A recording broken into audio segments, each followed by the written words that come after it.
शर्मयात्री सर्वेश्वर परम दिव्य परमानंद धर्मों के दाता प्रभु श्री सीताराम के चरणों में पुष्प अर्पण करते हुए प्रेम सतनमन।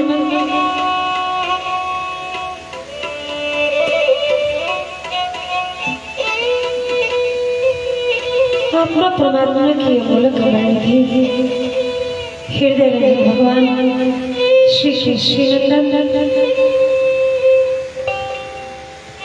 व्योम भूतनाथ बाबा भोलेनाथ उमा रमा के पावन पदों का अवलोकन करने वाली माताएं एवं बाहर के तेजस्वी बहनें मानस कथा रसिक पिता एवं भ्राता तुल्य उपस्थित श्रोता समाज पुष्प के भाव खिलते हुए भारत के भाव उदार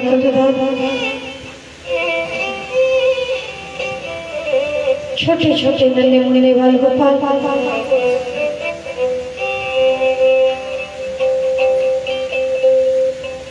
इस महारुद्र यज्ञ के पूज्य चरण हमारे आचार्य जी स्वामी श्री नंदाचार्य जी महाराज उनके सारे सहयोगी जन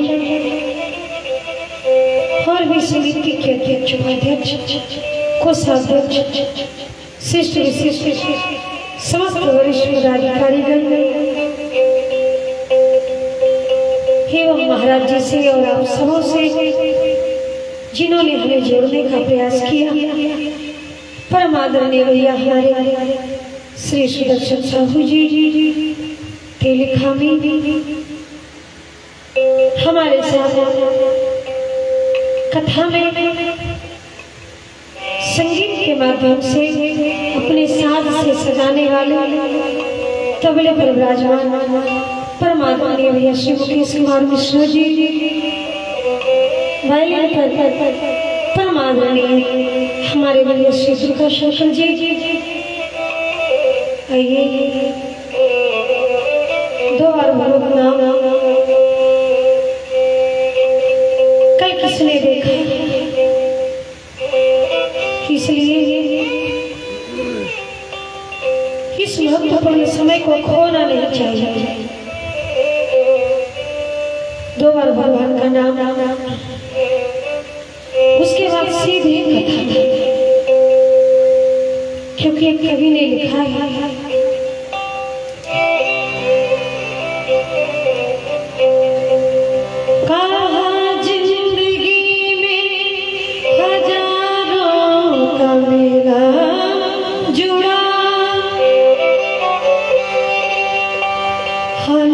जब जब उड़ा तो अकेला उड़ा, हंस जब जब उड़ा तो अकेला उड़ा। ना वो राजा रहे ना वो रानी रहे, ना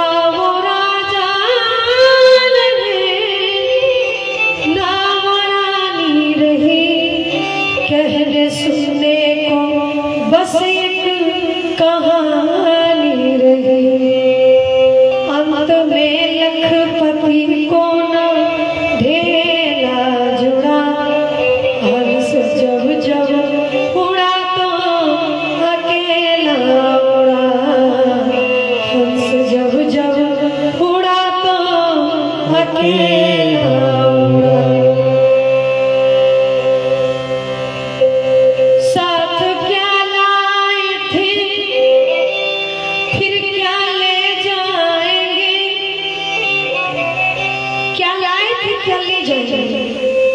हमारी मूर्खता है, तेरे के चक्कर में पड़े हमारे रिश्ते नाते के लोग दबाव देकर कहते हैं तू मेरा है, मगर नहीं। क्या तू ले आए थे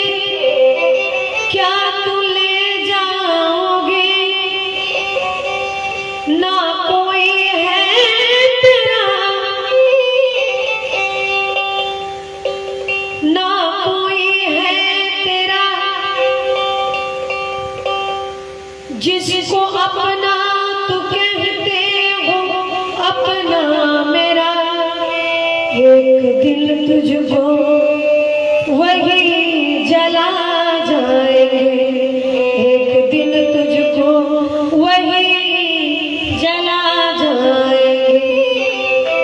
जो आपको अपना कहते हैं एक दिन वही जलाएंगे। इसलिए जो बीत गई सो बात गई, भूल जाइए। अब जो जिंदगी बची है उसमें जीजिए और भगवान का नाम लीजिए। क्या मोह माया, ये तो दुनिया है, उसके स्वार्थ के अनुसार कार्य करोगे तो वो प्रसन्न होगा, उनके अनुकूल चलोगे तो वो खुश होगा। एक काम उसके मन के लायक नहीं होगा तो फिर कोई रिश्ता नाता नहीं। कहा है ना संतों ने कि तेरे नाते तेरे रिश्ते तेरे साथी घनेरे, अरे नहीं नाते नहीं रिश्ते ये साचे सब लुटेरे हैं। करेंगे लूट कर नंगा मरे पे माथा मोहता है। करेंगे लूट कर नंगा मरे पे माथा मोहता है। हरि भजले हरि भजले हरि भजले मौका है। ये तन है योग करने को, ये तन है भोग तजने को। ये तन है योग करने को, ये तन है भोग तजने को। अकड़ थी ये तन है योग करने को, ये तन है भोग तजने को। भगवान ने हमें ये शरीर केवल भोग के लिए नहीं दिया, योग के लिए भी दिया है। इसलिए जब भी समय मिले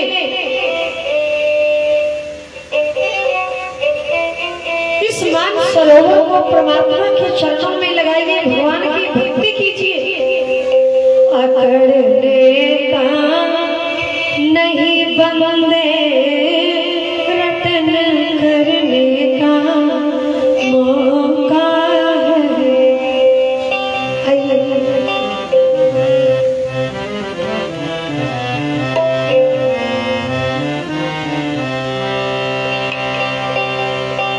छोटी सी ये जिंदगी है, 4 दिन की जिंदगानी, कल किसी ने नहीं देखी। इसलिए बड़ी श्रद्धा के साथ, बड़ी प्रेम के साथ 2 बार भगवत नाम, उसके बाद सीधे कथा में हरि नाम नहीं तो जीना क्या, हरि नाम नहीं तो जीना, हरि नाम नहीं तो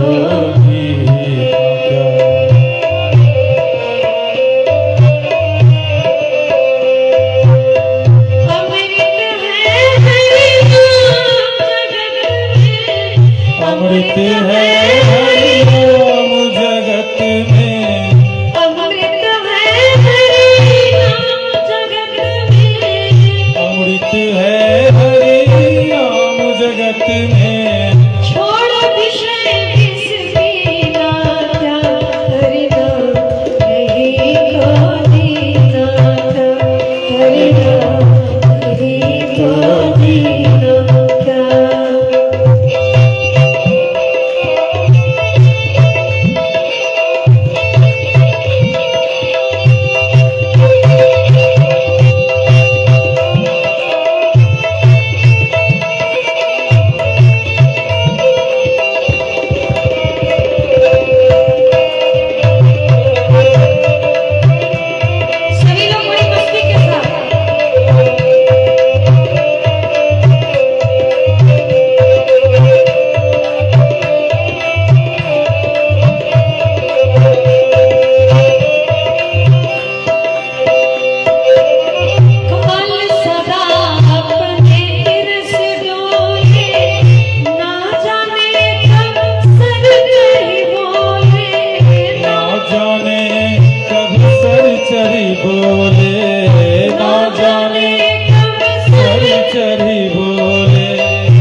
की व्यथा को दूर करे।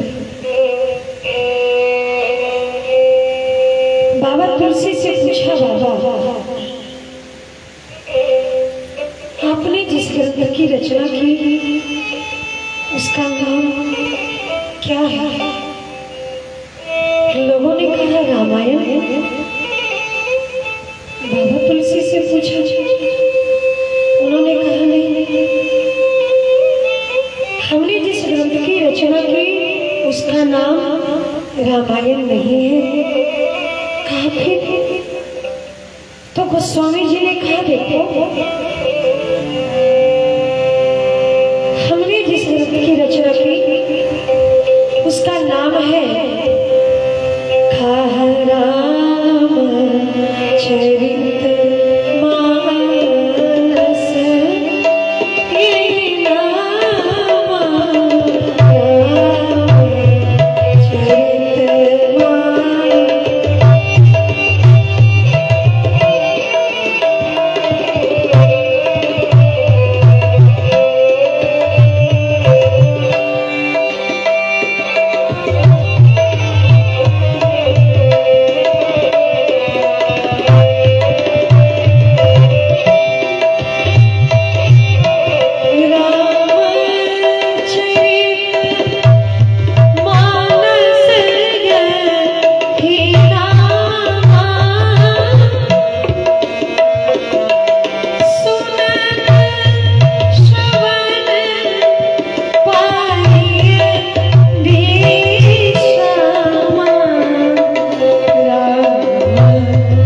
चरित मानस।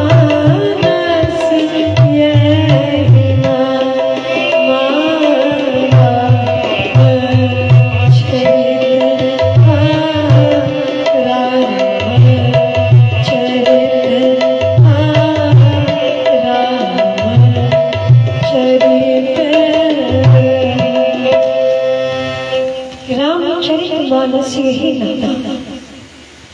बाबा तुलसी से पूछा, बाबा इस ग्रंथ का नाम रामचरितमानस।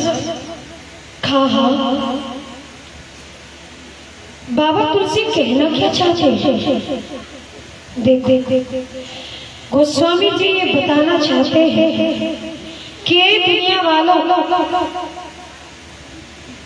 यदि ऊपर वाले राम नीचे वाले मानस से मिलना चाहते हैं तो उसके बीच में क्या है? कहा चरित्र। और यदि नीचे वाले मानस ऊपर वाले राम से मिलना चाहते हैं तो भी उसके बीच में क्या है? चरित्र। अर्थात बिना चरित्र की सीढ़ी को पार किए कभी जीवात्मा और परमात्मा का मिलन संभव नहीं हो सकता। चरित्र के महानायक कौन है? कहा हे राम तुम्हारा चरित्र स्वयं ही काव्य है। हे राम तुम्हारा चरित्र स्वयं ही काव्य है। कोई कवि बन जाए यह सहज स्वभाव है। चरित्र के महानायक भगवान श्री राम है। आप देखिए अखिल ब्रह्मांड के नायक जगत जनता धर पर परब्रह्म परमात्मा भगवान श्री राम चारों भाइयों का विवाह संपन्न होता है और विवाह करके चारों दूल्हा दुल्हन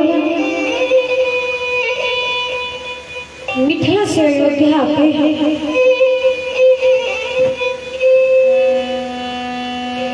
और जब मिथिला से अयोध्या आते हैं तो बाबा तुलसी ने कहा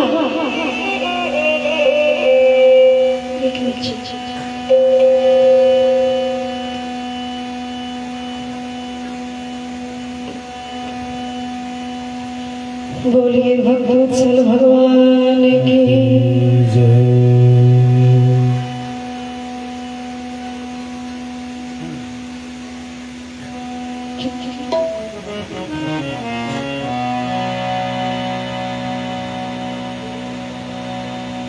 जब ते राम ब्याह धराए। आपको पता है कौशल्या, सुमित्रा, कैकेयी ये तीनों कितनी प्रसन्न है। घर में बहुएं आई हैं। मिथिला के लोग इसलिए प्रसन्न थे कि सीताराम का विवाह तो हुआ ही, बल्कि हम सब सकल सुकृत के राशि भय जग जनक जनकपुर वासी एक निवेदन करें आप सब से, सच में मिथिला के लोग सौभाग्यशाली हैं। अरे परमात्मा को पाने के लिए मुनि महात्माओं ने, जिन्होंने जन्म जन्मांतर कल कल्पांतर तपस्या की, जन्म जन्म मुनि जतन कराई, अंत राम मुख आवत नहीं। फिर मनु जी को ही पाना था तो इन्होंने भी कठिन तपस्या की। जिस परमात्मा को तपस्या के बाद पाया गया, उसी परमात्मा को सहजता से, सरलता से मिथिला के लोगों ने सहज में पा लिया, बिना किसी परिश्रम। हमारी मिथिला की भाषा में सखियों ने कहा भी है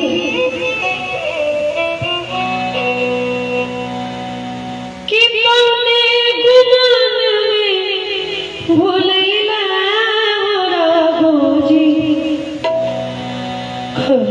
गुमान में भूले। क्यों गुमान करते हो राघव? हरे बड़ा रे जतन कइले दशरथ कौशल्या, तब उनके ललना बहुत तपस्या, तब तो जाकर पुत्र बने। लेकिन जहाँ तक मिथिला की बात है तो बिल्कुल गुमान मत करना। बोले सरकार, अरे बिना बुलबुले मिथिला वो भूमि है, बिना बुलबुले तू तो गइला राघव जी, खोए गुमान में भूले।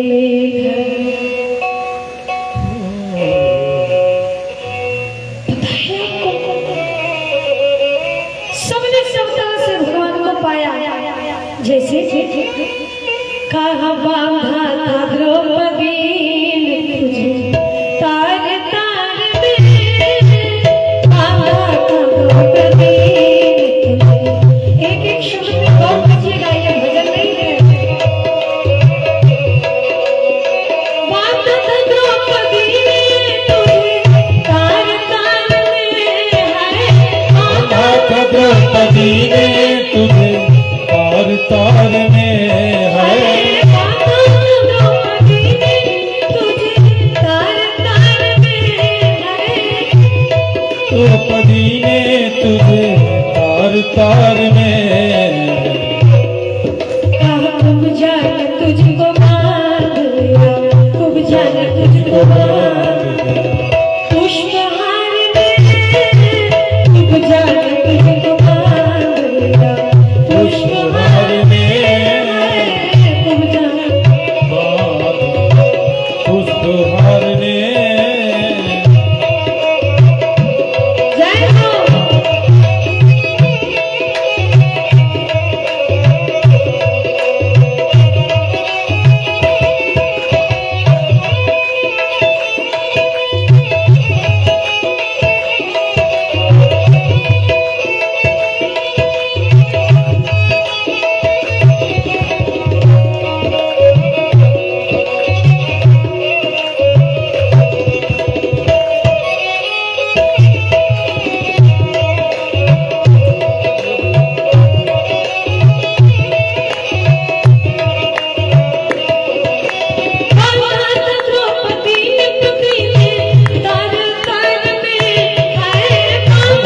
द्रौपदी ने तुझे तार तार में है, द्रौपदी ने तुझे तार तार में। कहा केवट ने तुझको बांध ले, केवट ने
तार तार में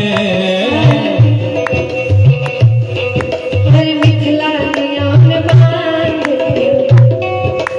मिथिला नियम बांध मिथिला नियम बांध कैसे बांधा हर गाली हजार में मिथिला नियम बांध गाली हजार में मिथिला नियम बांध गाली हजार में मिथिला नियम बांध गाली हजार में मिथिला नियम बांध।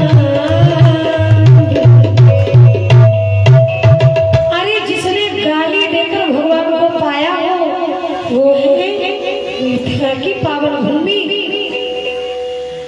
गाली मधुर स्वर दे सुंदरी दिव्य वचन सुनावी।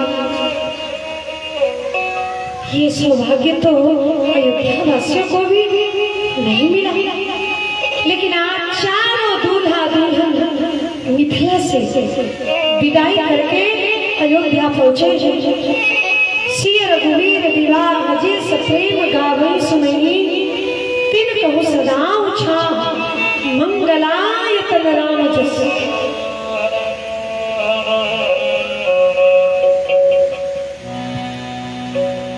भगवान श्री राम जब विवाह करके अयोध्या आए तो बाबा तुलसी ने लिखा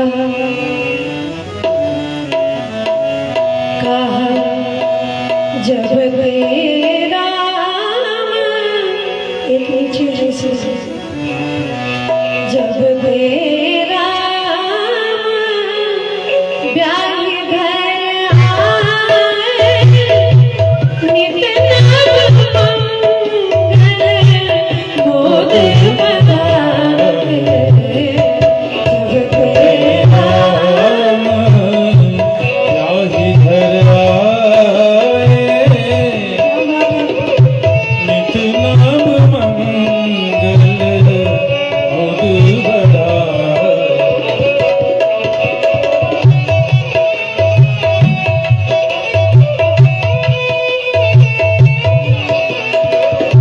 भुवन चारी दस भुवन चारी दस भूतर मारी भुवन चारी दस भूतर मारी सुकृत वेद पढ़ सही बलवानी सिद्ध संपत्ति हृदय सुहाए गरुमति।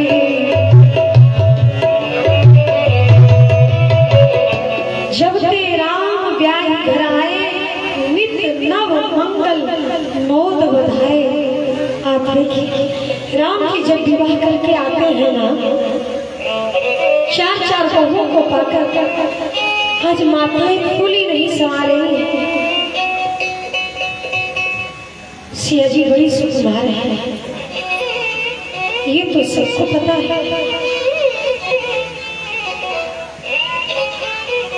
माता कौशल्या के हाथ में आरती की थाल है और बहू की आरती कर रही है। हमारे यहाँ के कवि हैं फणिभूषण चौधरी जी, उन्होंने लिखा है एक लाइन आपको सुनाने फिर कथा में चले। ब्याह के रघुवर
दुल्हन है चारों आई, दुल्हा चारों आई, दुल्हन है चारों आई, माता कुशला, माता कौशल्या आरती उतारे, क्या है रघुवर आए, हर्ष अवध में छाए कोयल भी बगिया में गीत सुनाए, क्या है रघुवर आए।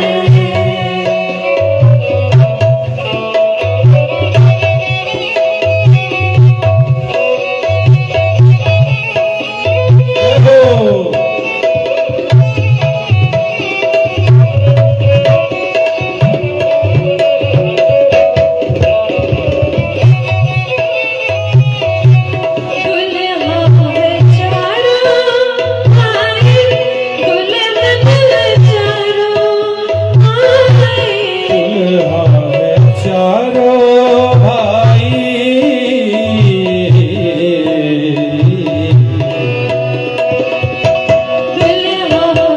चारों भाई, दुल्हन है चारों आई,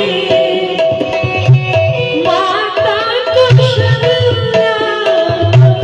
माता कुशला, आरती उतारे, क्या है रघुवर आए, हर्ष अवध में छाए कोयल भी बगिया में गीत सुनाए, क्या है रघुवर आए, क्या है रघुवर आए,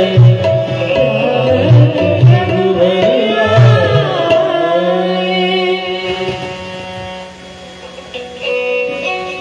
भुवन चार दस भूधर भारी, सुकृत मेघ बरसे सुख हमारी, बड़ा आनंद बड़ा उत्सव, और रिधि सिद्धि संपत्ति नदी सुहाई, उमगी अवध बुद्धि कहुआई। आपको पता है इस प्रकार अयोध्या में आनंद उत्सव नित्य प्रति चलता जा रहा था, लेकिन बाबा तुलसी ने कहा सब तो ठीक ठाक चल ही रहा, मगर एक समय की बात आई, एक समय की बात कहा, नित्य प्रति कथाएं होती, सभाएं लगती, चर्चाएं होती, कौशल्या सुमित्रा का कई अपनी बहुओं का देख रेख करती, समय बीतता जा रहा था, मगर बाबा तुलसी ने कहा कि एक समय सब सहित समाजा और राजसभा रघु राज विराजा। एक समय की बात जहाँ महाराज दशरथ ने राज्याभिषेक घोषणा ही की, आप देखिए कहा राम जी सब समर्थ है तो क्या हुआ। रामचरितमानस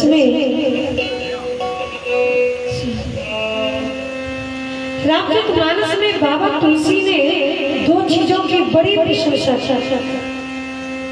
आप कहेंगे किन किन चीजों की? गोस्वामी जी ने कहा देखो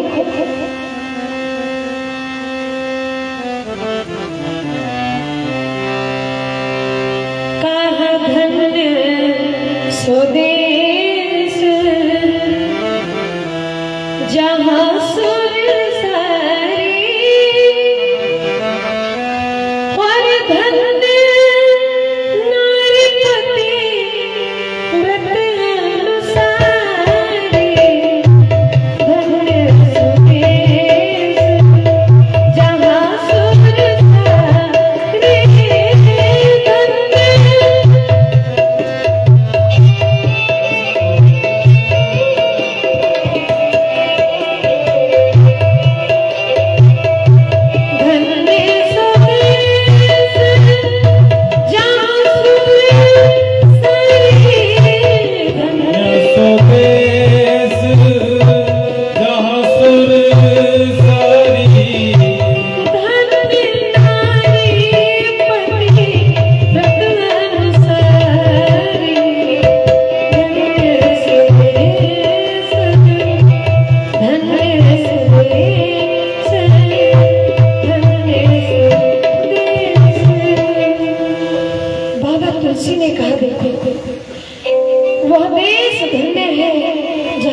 कृष्ण कावेरी गंगा बहती थी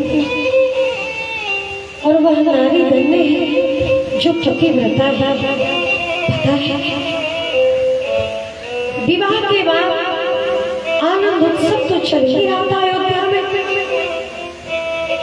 महाराज चक्रवर्ती सम्राट दशरथ ने अभिषेक की घोषणा भी की, लेकिन बाबा तुलसी से जब पूछा तो पता है उन्होंने क्या कहा? कहा राम जी सर्वसमर्थ है तो क्या हुआ? भले ही राम जी सर्वसमर्थ है, भले ही वो जगत जनताधार पर परमात्मा अखिल ब्रह्मांड के नायक है, लेकिन फिर भी यदि राम जी के साथ परम्पा जगदम्बा भगवती श्री जानकी जी राम जी के साथ ना जाती तो राम जी कभी रावण को मार नहीं पाते, कभी नहीं मार पाते। हम नहीं कहते, संतों विद्वानों ने कथा बड़े ध्यान से सुन। कहा वन साथ पिया जो न जाती सिया, वन साथ पिया जो न जाती सिया, तो दशानन मौत करावती हो। और यम पीछे सावित्री जो न पड़ती, यम पीछे सावित्री जो न पड़ती, तो सत्यवान को वापस लावती को, सत्यवान को वापस लावती को। आपको पता है सती सावित्री विवाह के पूर्व ही जिसको ये पता चल चुका था कि जिस सत्यवान से हम विवाह करने जा रहे हैं उसकी आयु मात्र 3 वर्ष की, तो रोका भी गया। देवर्षि नारद ने कहा सावित्री सत्यवान मात्र 3 वर्ष जीवित रहेगा। सावित्री ने कहा मैं भारत की स्त्री हूँ और भारत के नारी के जीवन में एक बार वो जिसे पति मान लेती है उसके अलावा अन्यत्र कोई व्यक्ति उसके जीवन में आ नहीं सकता। अब तो इसे मैं पति मान चुकी हूँ। ठीक 3 वर्ष पूरा होने के बाद दोपहर का समय था, सत्यवान लकड़ियां काटने गया था। अचानक सर में दर्द हुआ, लकड़ी का बोझा लाकर सावित्री के आगे पटक दिया। गोद में सर रखकर कहने लगा देवी मेरा सर चकरा रहा है। सावित्री को तो सब पता था कि मेरा तो छल समाप्त होने वाला है। नारी के जीवन का सबसे बड़ा दुर्भाग्य है उसके मांग का सिंदूर मिट जाता।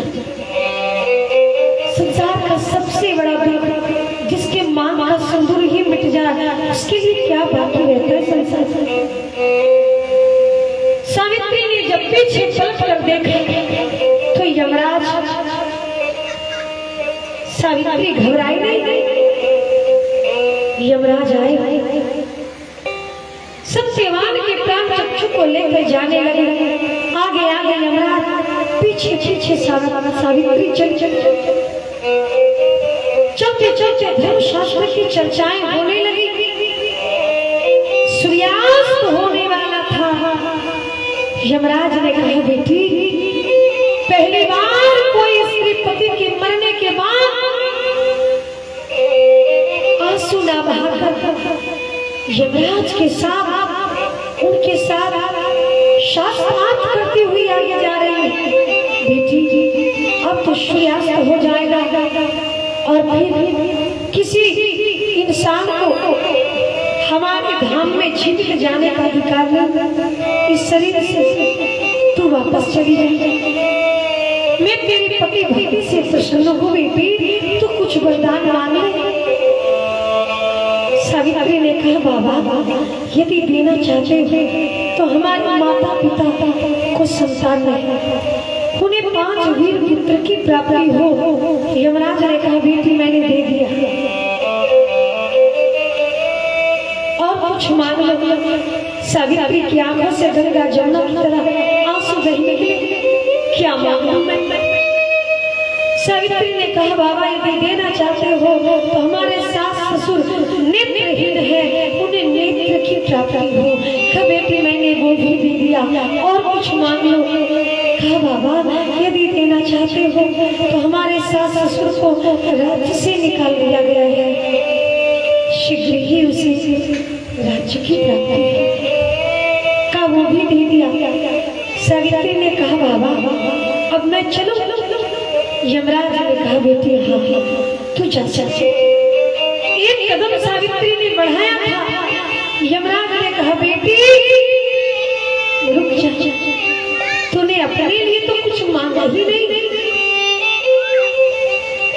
तू अपने लिए कुछ मांगा।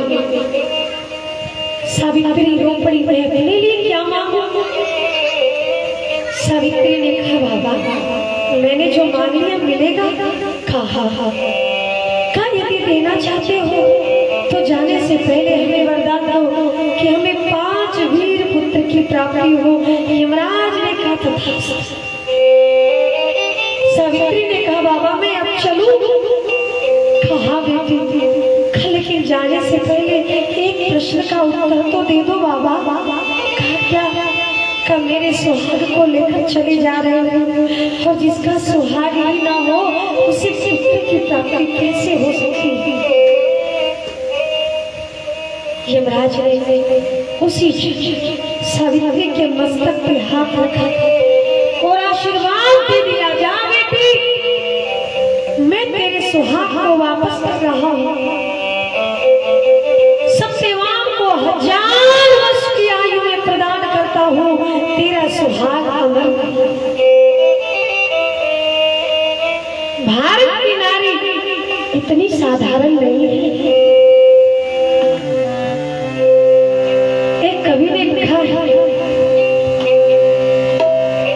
भारत की देवियों का कहना है कि गिर गिर के मुसीबत में संभलते ही रहे, आग पे चलते ही रहे, गिर गिर के मुसीबत में संभलते ही रहे।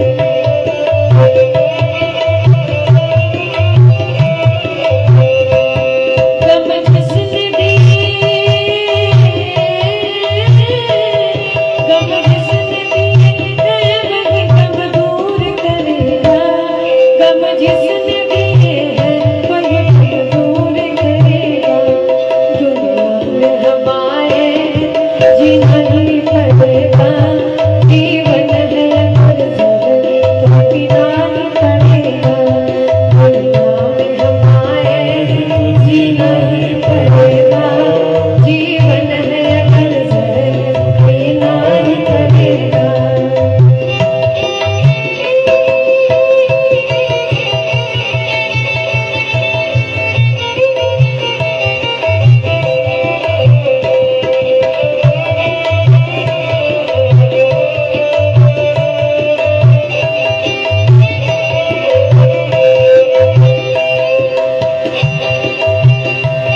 औरत है वो औरत जिसे दुनिया शर्म है, संसार में फसला जाए नारी का धर्म है, संसार में फसला जाए नारी इज्जत से जिए, इज्जत से जिए है जो इज्जत मरेगा, इज्जत से जिए है जो इज्जत से मरेगा। दुनिया में हमारे तो जीना ही पड़ेगा, जीवन है अगर जीना ही पड़ेगा, जीना ही पड़ेगा, जीना ही पड़ेगा।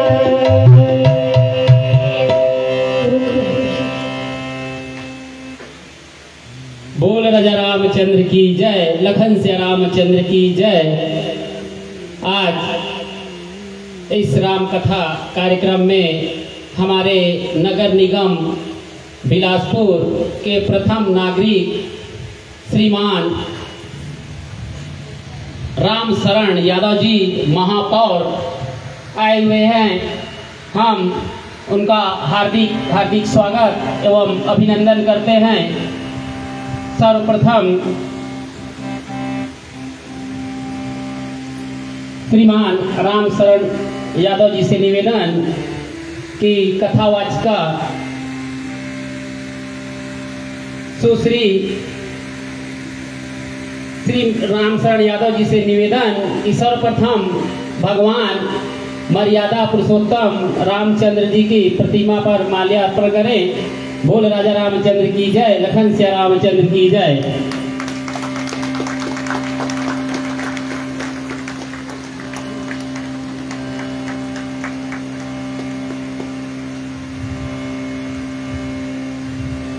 इसके पश्चात श्रीमान राम शरण यादव जी से निवेदन कथावाचिका सुश्री संगीता सुमन जी का पुष्प गुच्छ से स्वागत करें।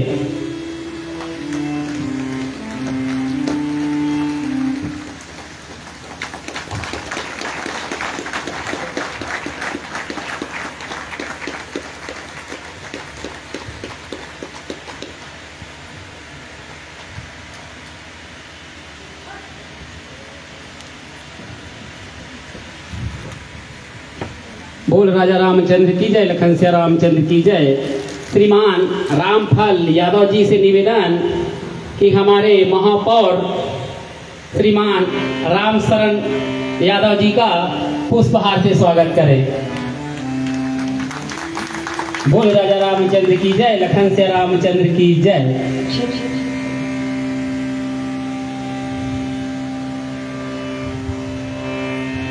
सीताराम बोलो, जय सिया राम बोलो, सीताराम बोलो, जय सिया राम बोलो, सीताराम बोलो, जय सिया राम बोलो, सीताराम बोलो, जय सिया सीताराम बोलो, जय सिया राम बोलो, सीताराम बोलो, जय सिया राम बोलो, सुबह और शाम बोलो, आठों आम बोलो, शुभ और शाम बोलो,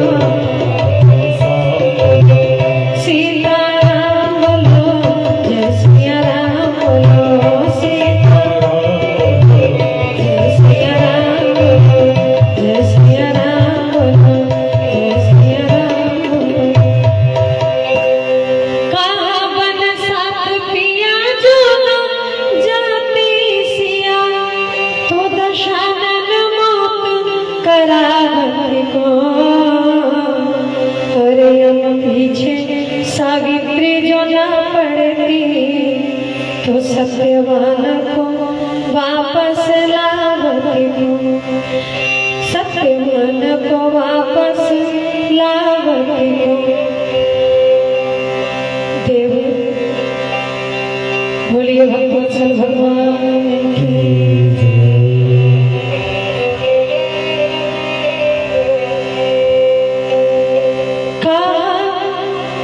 सत्यवान को वापस लावत को, विष्णु गर नारी न होते बने, देव अमृत पान करावत को, विष्णु गर नारी न होते बने, देव अमृत पान करावत को। कहाँ मिलती न अगर रत्ना तुलसी, मिलती ना अगर रत्ना तुलसी, तो यह मानस ग्रंथ बनावत को, तो यह मानस ग्रंथ बनावत को। बाबा तुलसी के जीवन में यदि रत्ना जैसी पत्नी ना होती, तो आज ये दिव्य रामचरितमानस हमारे आपके बीच में होता। बाबा तुलसी अपनी पत्नी से इतना प्रेम करते थे कि कड़कती हुई बिजली, उफनती हुई बादल, बारिश और विशाल नदी को तैरते हुए पार करके आधी रात में पत्नी के पास पहुंचे और कहा मैं तुमसे इतना स्नेह करता हूँ रत्ना, इसका प्रमाण ये है कि एक मुर्दे का सहारा मैंने लिया और संयोगवश तेरे कक्ष में आने के लिए जब मुझे दरवाजा खुला ना मिला तो मैं खिड़की के सहारे आया और देख लिया खिड़की में सब लटक रहा था और मैं रस्सी समझकर उसे पकड़कर पार कर गया। रत्ना ने कहा स्वामी काश जितना प्रेम आप हमसे करते हैं इससे लेश मात्र भी परमात्मा के श्री चरणों में होता तो आज आपको भगवत प्राप्ति हो गई।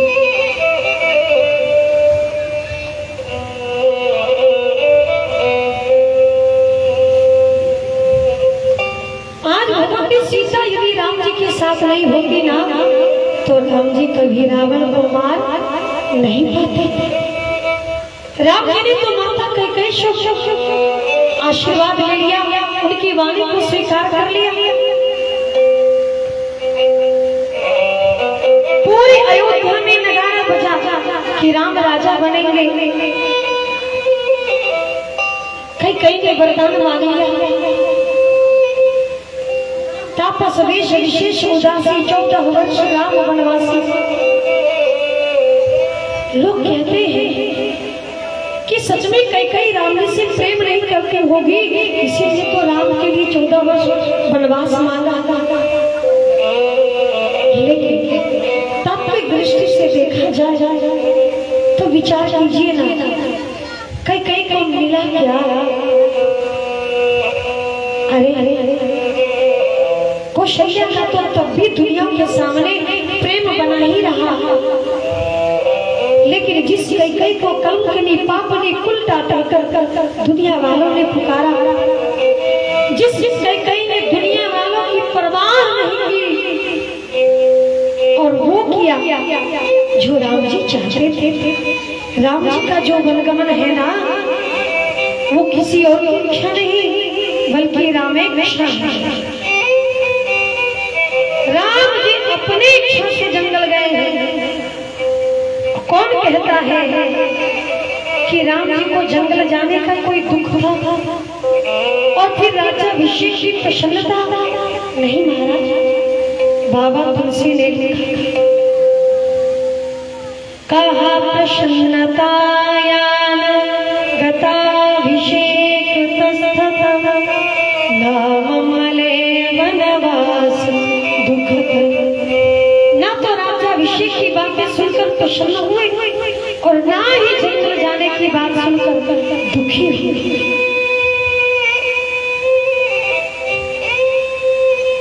आपको पता है पूरी सभा के बीच घोषणा हुई कि राम राजा बनेगा, लेकिन जब राम जी से पूछा गया तो राम जी ने कहा कि जन्म में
चर्चाएं तो ढेर सारी, लेकिन मुख्य बात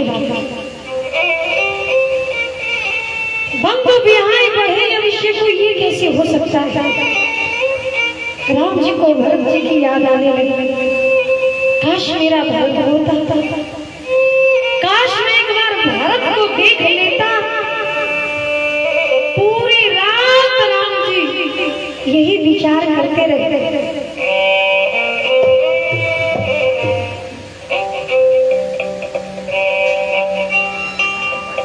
लेकिन जिस रात्रि में राम जी ये विचार करते रहे, उसी रात्रि में चक्रव्यूह की मानो रचना। आपको पता है, समाज का कोई व्यक्ति आपके विरुद्ध खड़ा हो जाए, आपका कुछ भी नहीं बिगड़ेगा, लेकिन परिवार का एक सदस्य आपके विरुद्ध खड़ा हो जाए, आपका सब कुछ बिगड़ जाएगा।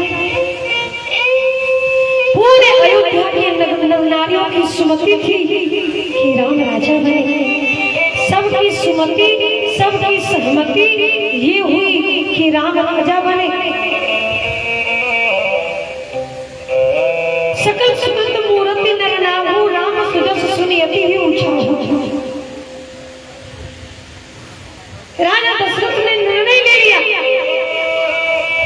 हम तो यही चाहते हैं, कहे भगवान सुनहु मुनि नायक, भयउ राम सब विधि सब लायक, इसलिए राम को राजा बना दीजिए। सब मान गए, लेकिन सबकी सुमति में एक कुमति आकर खड़ी हो गई। विचार कीजिए ना, हम और आप रावण को अत्याचारी दुराचारी मानते हैं कि रावण बड़ा अन्याय करता था, माँ नहीं माता पिता नहीं देवा, साधु संत करवा गई सेवा। रावण ने भगवती सीता का अपहरण कर लिया। रावण भगवती सीता को लेकर चला गया है, मगर सोचिए ना, रावण का कुछ बिगड़ा नहीं। कहा रावण का कब बिगड़ा? कहा कब बिगड़ा? जब विभीषण उसके विरुद्ध खड़े। और ये होने कह रहे, मानस की चौपाई कह रही है,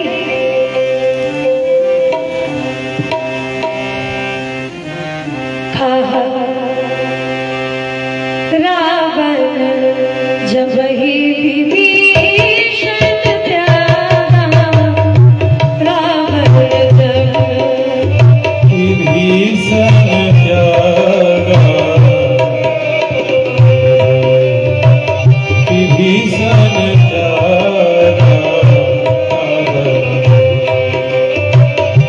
रावण जब ही विभीषण त्यागा, रावण जब ही विभीषण त्यागा, भयउ विभव बिन तब ही अभागा, भयउ विभव बिन तब ही अभागा, भयउ विभव, भयउ विभव, भयउ विभव। जब रावण का त्याग किया विभीषण का, तब रावण भागा हुआ।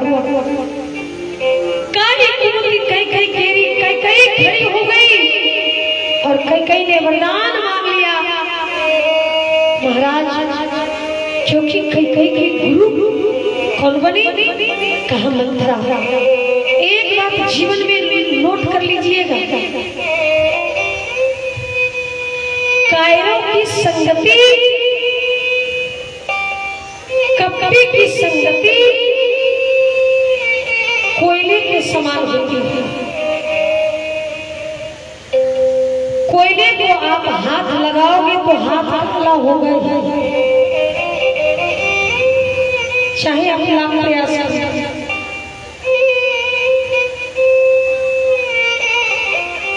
एक बार एक राजा के ऊपर डाकुओं ने चढ़ाई कर दी। राजा भाग रहा था, पीछे पीछे डाकू चले जा रहे थे। चलते चलते राजा एक वृक्ष के पीछे छुप गया। बड़े ध्यान से सुनिए।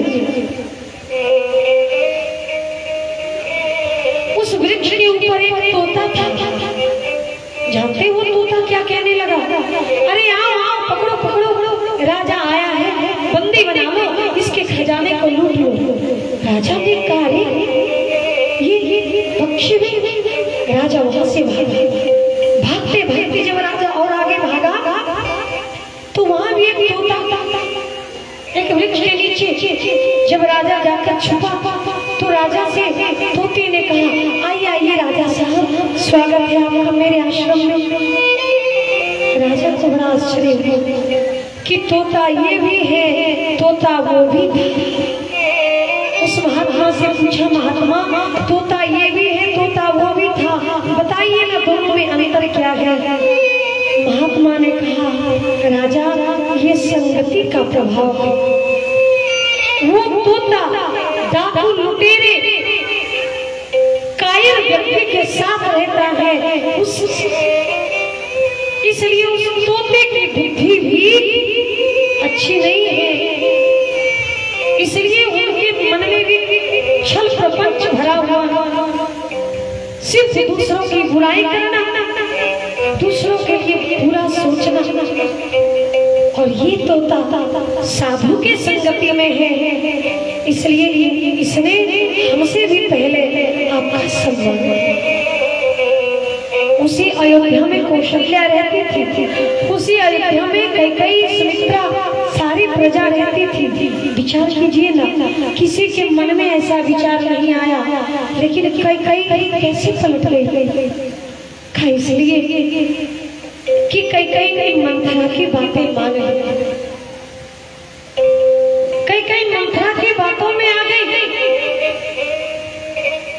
मंथरा जैसी गुरु मिली, मंथरा ने कहा 2 वरदान धरोहर के रूप में मांग लो।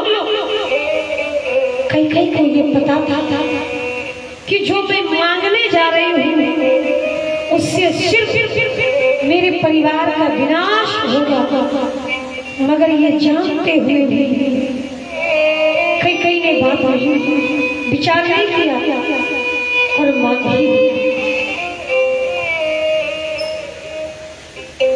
कहा तापस वेश। पहला वरदान मांगा क्या? सुनहु प्राण प्रिय भागवत जी का देव एक बर भर का।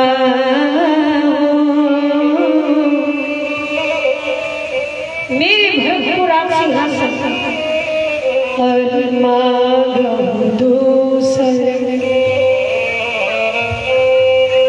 बर कर जोरी, मांगो दूसर बर कर जोरी।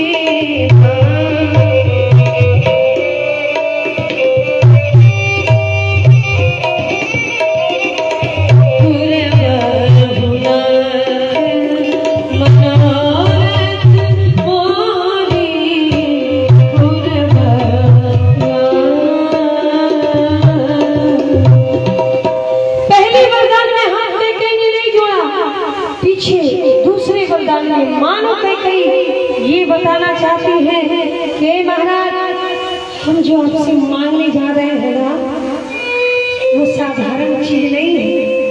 यानी एक दिन इसी हाथ में एक बार कैकेयी ने अपनी उंगली के सहारे देवासुर संग्राम में रक्षा की थी। महाराज दशरथ रथ के पहिए की धुरी टूट जाने के कारण कैकेयी अपनी उंगली के सहारे रथ को थामे रही। कैकेयी बताना चाहती है महाराज एक दिन इसी उंगली इसी हाथ के सहारे हमने आपके प्राण को बचाया। महाराज लगता है आपके प्राण भी मैंने इसी हाथों से मांगने जा रही हूँ। मान लिया दूसरा वरदान। दूसरा वरदान क्या मांगा?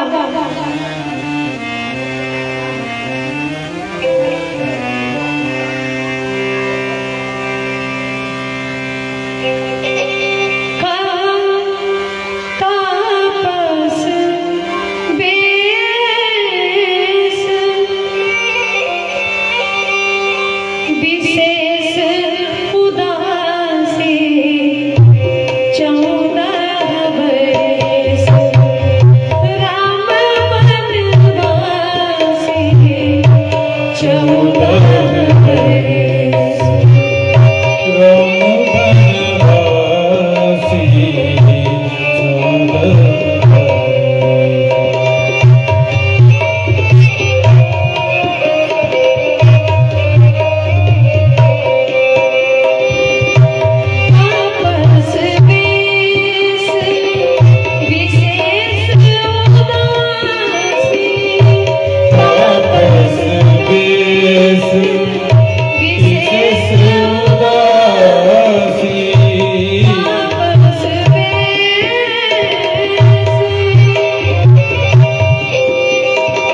राम राम रट ढोल किए। जिस महाराज दशरथ ने ये कहा था कि कहे भुआलो सुनहो मुनि नायक भयउ राम सब विधि सब लायक। राम सब प्रकार से लायक है। आज वही महाराज दशरथ कहने लगे कि आशुतोष तुम अवधर पाने, आशुतोष तुम अवधर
वरदान मांग लिया।